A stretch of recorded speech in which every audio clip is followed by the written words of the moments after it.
आपका maximum paper उस topic से बनने वाला है। What is the function of plasma membrane, आपके ये इंपॉर्टेंट टॉपिक्स तो एकदम 100% हो जाने चाहिए। क्लास 9 बायोलॉजी का पहला chapter that is fundamental unit of life यानी सेल, इस चैप्टर के कुछ ऐसे इंपॉर्टेंट टॉपिक्स है जो कि आपको जरूर से करने चाहिए, जो कि आपका मैक्सिमम पेपर उस टॉपिक से बनने वाला है। बच्चों इस वीडियो को 1.5x पे लगा दीजिए एंड चलिए शुरू करते हैं। बिकॉज ये सेल चैप्टर काफी डिफिकल्ट है, बहुत सारे बच्चों को ये डिफिकल्ट लगता है बिकॉज इसमें बहुत सारे कॉन्सेप्ट्स है, थ्योरीज है एंड इतनी सारी चीजें याद रखने में थोड़ी मुश्किल होती है। तो थोड़ा सा मैं आपको यहाँ पे कन्वीनियंस देना चाहती हूँ by this that is most important topics. Most important topics का मतलब ये नहीं है कि आपको चैप्टर स्किप करना है, इसका मतलब ये है कि आपके ये इंपॉर्टेंट टॉपिक्स तो एकदम 100% हो जाने चाहिए, एकदम स्ट्रांग हो जाने चाहिए एंड उसके बाद में जो रिमेनिंग चैप्टर है वो हम कर सकते हैं।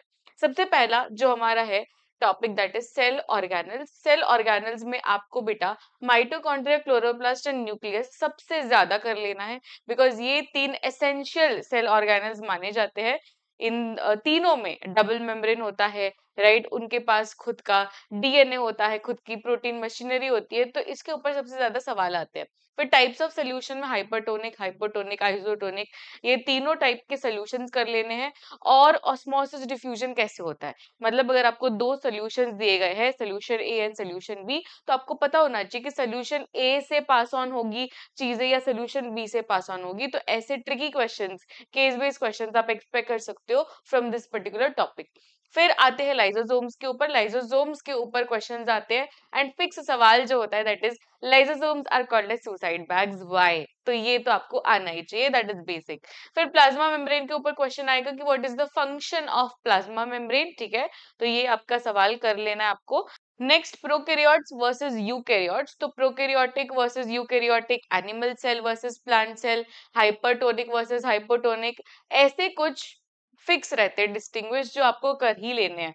देखो यहाँ पे फिर से एनिमल सेल, प्लांट सेल, तो इन दोनों में क्या डिफरेंसेस है और कौन सी सिमिलैरिटीज है, जैसे कि दूसरे जो सेल ऑर्गेनल्स है वो दोनों में प्रेजेंट होते हैं, और कुछ ऐसे सेल ऑर्गेनल्स है, स्ट्रक्चर्स है जो सिर्फ प्लांट सेल में या तो सिर्फ एनिमल सेल में, राइट, तो cell wall is only and only present in plant cell, right. तो वैसे ही कुछ ऐसे स्ट्रक्चर्स है बेटा जो सिर्फ और सिर्फ एनिमल सेल या प्लांट सेल में, तो ऐसे डिस्टिंग्विश आपको आ सकता है एग्जाम में।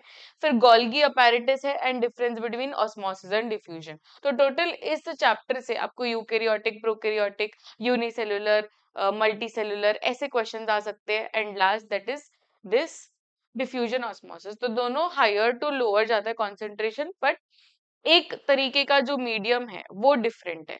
किसी में गैस मॉलिक्यूल्स का ट्रांसफर होता है, किसी में लिक्विड मॉलिक्यूल्स का ट्रांसफर होता है, राइट। तो ये डिफरेंस है, ये आपको कर लेने हैं, ठीक है। तो ये बच्चों मैक्सिमम आपका जो पेपर है यही टॉपिक्स से आने वाला है।